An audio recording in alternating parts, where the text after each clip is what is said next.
This week, the United States marks 250 years since its founding. And over that time, the country has transformed itself with numerous advances in technology, economics, and civil rights. But amid deepening divisions and renewed attacks on women and people of color, has the country ever fully reckoned with its history of racism and inequality?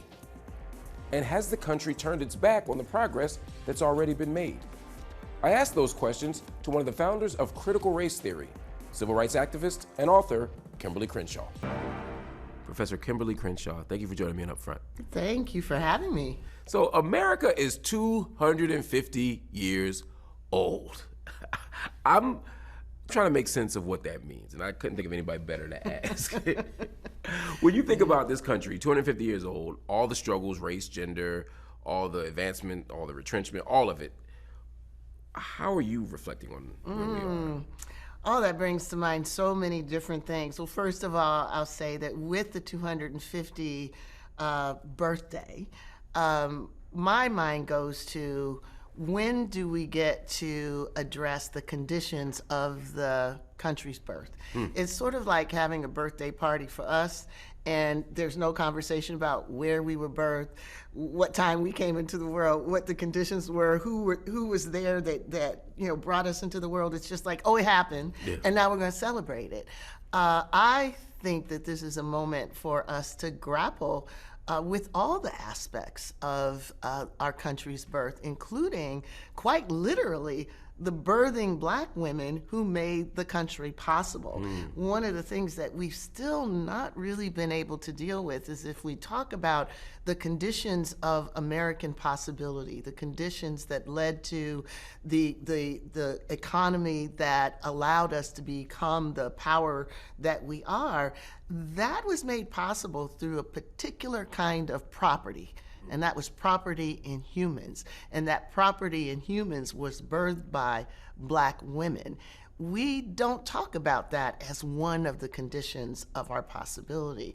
We don't talk about other projects, including the appropriation of labor, both reproductive and actual labor, and the appropriation of property, indigenous property. So if we're gonna have a conversation commemorating the 250th, it should include all of it. And yet there is an allergy to actually saying the whole story. Why? It's so interesting. I think number one, there's always a willingness to celebrate the things that we have inherited that we didn't have anything to do with. And there's always a desire to distance ourselves from the negative dimensions of that inheritance that we don't want to take responsibility for. So think about how many people say, well, I never owned any slaves, right? As though the long shadow of enslavement is irrelevant or not part of the legacy. When you think about that 1776 moment till now, the language of progress is often used to describe it. We're flawed, but we're moving in the right direction. I've heard Barack Obama say it's an imperfect union, but it can be perfected. This idea is always that we're bad, but we're getting better, or we started bad, but we're getting somewhere. What do you make of that language of progress? Have we made progress? Yeah. Well, I am a true student of Derek Bell.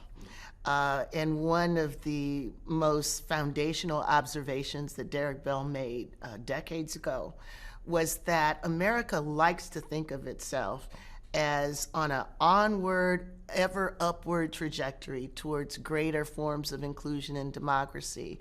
Or as David Blight has been known to say, America was born perfect and just kept getting better.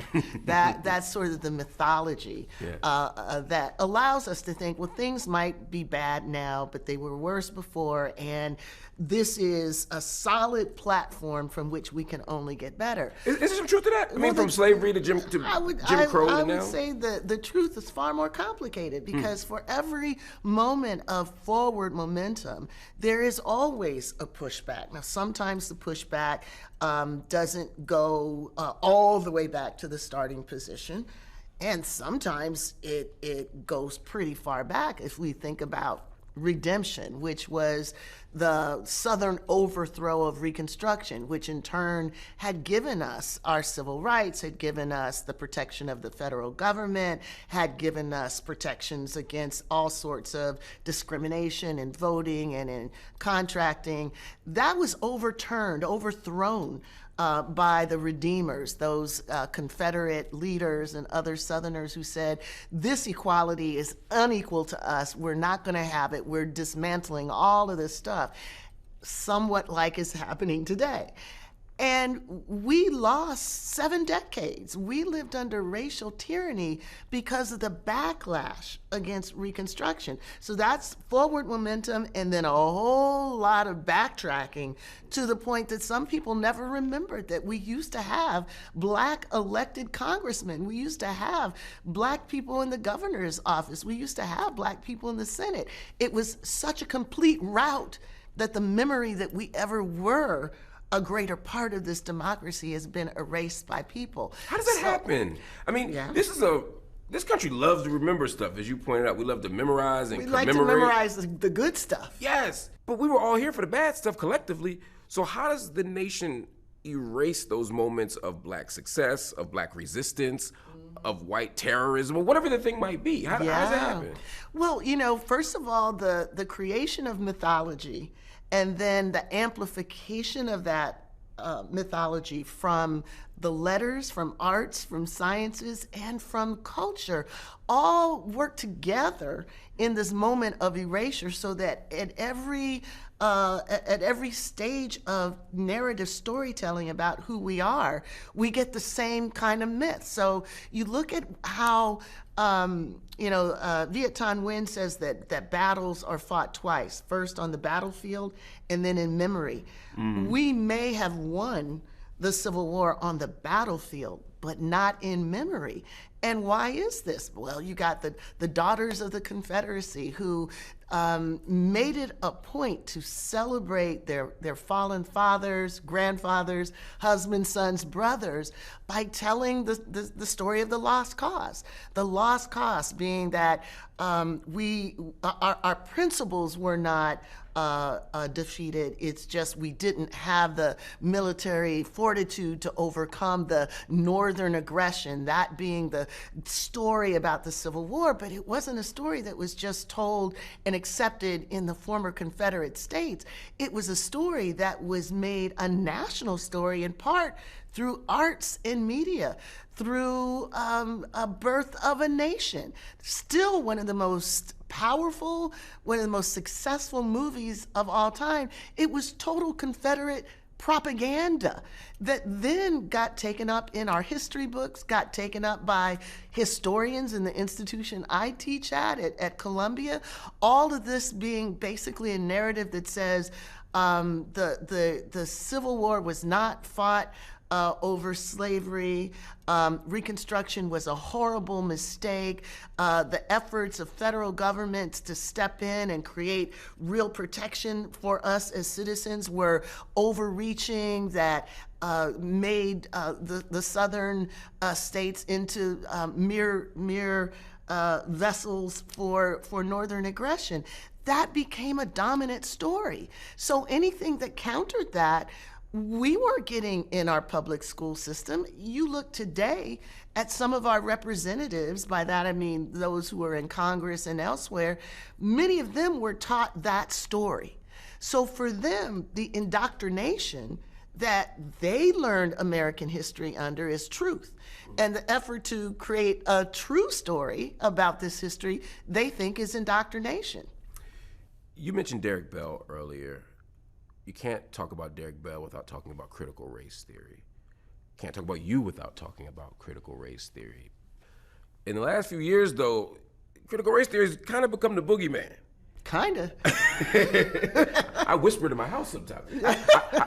How do we help the public understand what it is? What is critical race theory in truth, and what are its principal ideologies or claims? Well, Mark, that's why I wrote the memoir, because I've been talking about what critical race theory is and isn't for the last 10 years, and so have many critical race theorists, so have you.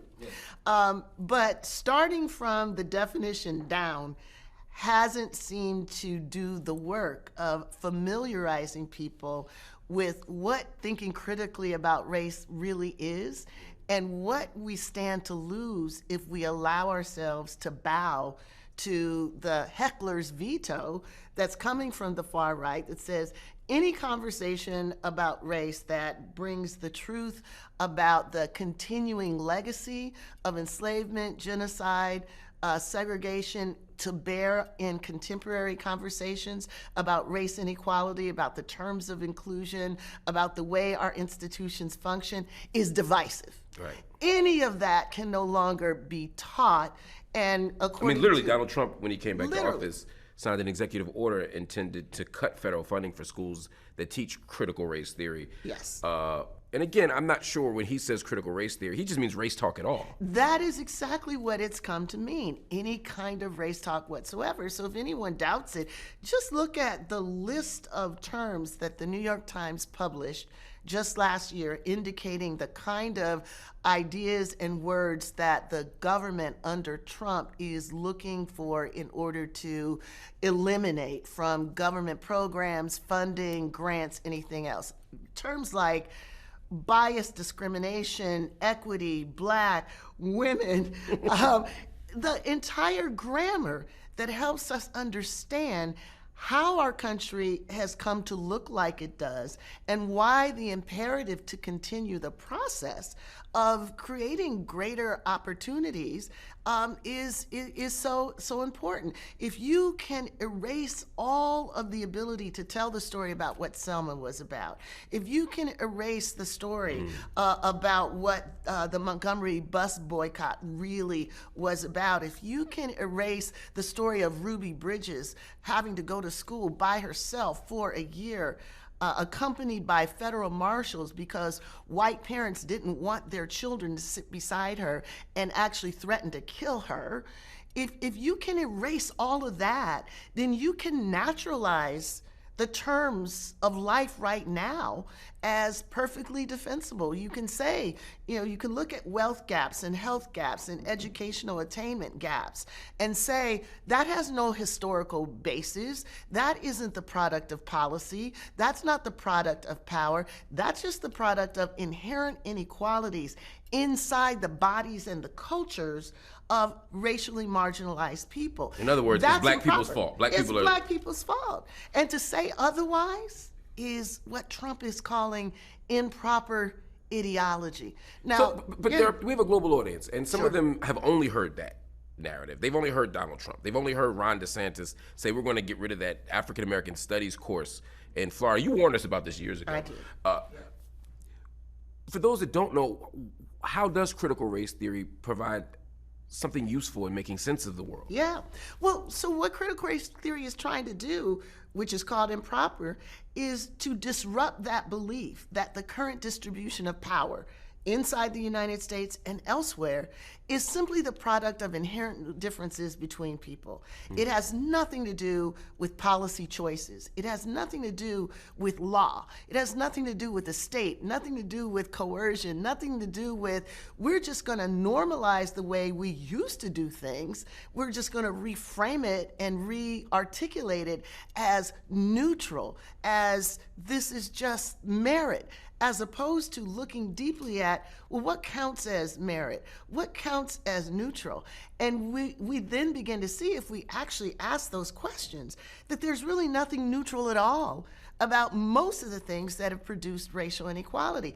And when you start peeling back or opening the curtain, you see the operation of race and gender happening that then just gets covered up by language about colorblindness or race or gender neutrality. It's all a myth, and critical race theory helps to reveal what that myth really does. Let's pull that word colorblindness out, because that's another word that means a lot of different things to a lot of different people. The way I was raised, the way I understood public policy, and honestly, even liberal civil rights activists sometimes would use the word colorblindness. Being colorblind was seen as an ideal, a good thing, an aspiration. I hope one day I can be colorblind. We would live in a country that is colorblind. They appealed to Dr. King's I Have a Dream speech. Yes. They said colorblind is the thing to be, and that idea is part of why DEI is getting pushed out. They say, well, that's not colorblindness. You're using race as the basis. That's why we don't want affirmative action. That's why we don't want DEI, because we got to stop Voting Rights Act. voting right. We got to stop looking at race. Why is colorblindness suddenly not a good thing? Yeah. Well, so colorblindness hasn't suddenly been not a good thing. So one of our objectives when we started critical race theory was to unpack colorblindness as an ideology, not as a real practice, but as a way of covering up the operation of race and gender power through policies and practices. So, for example, colorblindness has often been used to justify the withdrawal of policies and practices that are dedicated to understanding why Black health outcomes are so terrible. Let's talk about maternal mortality. When Black women are vulnerable in childbearing, and their vulnerability is not solely class-based. In fact, middle-class Black women have greater disparities in health outcomes when they're having children than their white middle-class counterparts, and even than white women. Colorblindness would say that efforts to train doctors in order to reduce the maternal mortality, that is discriminatory because it takes race into account. Efforts to correct the algorithms that mean that Black people are less likely to get the kind of medical care that they need, or efforts to focus on cancer alleys where Black people are disproportionately dying because they live in communities that have been toxic waste dumps. All of that work has been rolled back because it violates colorblindness. What violates colorblindness is the vulnerabilities in the first place. It is the failure to address those things. You're saying the harm wasn't colorblind. The harm was not colorblind. The harm was created in race-conscious ways from the past and the present. When that exists and you can't have targeted efforts to address it, real lives are lost because real lives hang in the balance. Well, you mentioned your memoir. It's called Backtalker, and in it you detail a lot about your childhood growing up, your experiences, what influenced your work. It was revelatory in a lot of ways. I've read you as a theorist, but to read you as a memoirist is different. What were some of the big moments that got you on the path that you're on?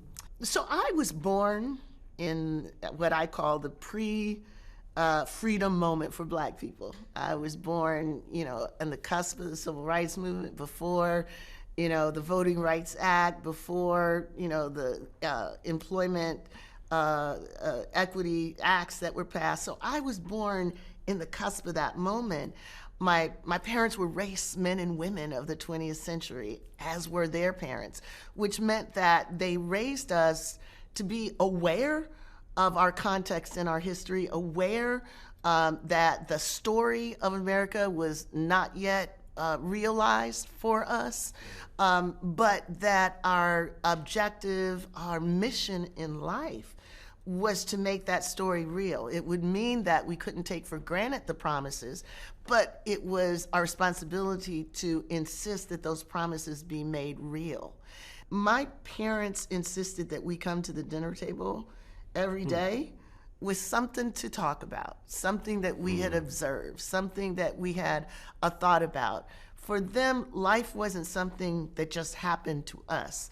Life was an opportunity for us to exert ourselves into the narratives that we were living in. So that was formative in encouraging me to think, to talk into the world that I was existing in, and the broader recognition that we were in a moment of transition as Black people and later as women gave me targets of opportunity to speak a different possibility into existence. You said something interesting right there. You said Black people and later as women. I know that's partly your chronology, Yeah. but that's also the guiding logic of a whole lot of struggle in this country. Yeah. men will get it first, then women. Black people will get it first, then women. So-and-so will get it first, then women. You've sort of helped us make sense of that, too, when you talk about intersectionality. Another scary word to a lot of people. Yeah. What is intersectionality? Yeah. And how has it developed over time? Because I feel like how people use it now is sometimes different than how people previously used it. Absolutely. And, I'll just start. People use it as identity politics on steroids. Yes. Another boogeyman. Another boogeyman, right? The right uses it as an effort to turn straight white men into the new pariahs. They've got it so hard. It's just like, oh gosh, it's a religion, and even some folks that I'm sympathetic with sometimes want to see it as a grand theory of subjectivity. That's not really my goal. Never has been with respect to intersectionality. Intersectionality simply grew out of my constant encounter with the reality that the ways that we think about racism and the ways that we think about sexism and patriarchy many times were mutually exclusive. And in that mutual exclusion, those of us who are subject to all of these things often fell through the cracks of our politics, of our theorization, and most importantly, of when we show up and what we care about. There was precious little space in that framework to articulate what was happening to Black women and then to women of color and then to people who were subject to multiple forms of discrimination simultaneously. So intersectionality was initially a remedial concept. And by remedial, I mean remedial for judges who, with all their intelligence, were unable to understand the life that people like me were living and why our circumstances required an understanding of the compoundedness of discrimination. So it was just, look, you guys go through intersections every day. It is not that deep. Racism and sexism are not always parallel. In fact, they overlap. And in that overlap are particular kinds of injuries that the law should protect against. That's all intersectionality initially was meant to be. In your memoir, Backtalker, you write, to love ourselves and the bonds that tie us together, we have to be willing to do what it takes to stand up for ourselves. And sometimes that means talking back to the ones we love. What does talking back mean in that context? Talking back is resisting the expectation that we will be in solidarity to frameworks, understandings, priorities that do not prioritize, include us. Talking back is resisting the idea that the way things are and the priorities that are expressed by our nation, by our communities, and by our organizations just have to be the way they are. That's the messy part right there. That's very messy. Yeah, because, talking back to Donald Trump is easy. Yes. In a certain way. But talking back to our political allies, our brothers and sisters, the institutions that birthed us or sustained us, talking back to our romantic partners, our family, that's hard work. How do you do that? It's very hard. At this point, whenever I'm confronted with a moment where I've got to go between what the community or what my family or what the closest folks want me to do and what I think I can't do, I get sick. My stomach starts to churn. So I know it's going to be risky. I mean, Why We Can't Wait was a campaign. We had feminists of all colors, of all genders, all backgrounds who said we cannot move forward with a racial justice framework that creates a hierarchy between the genders. We are all in this together. We've always fought and won together. We're not going to start separating us out now. But that was really a difficult moment because, no one wants to be at odds with a president that everybody, loved. No one wants to be, the folks who are standing outside. But at the same time, it was important to speak to the tradition of collaboration, of inclusion as we think about racial injustice and what we need to do to address it. Professor Crenshaw, thank you so much for joining me on Upfront. Thank you.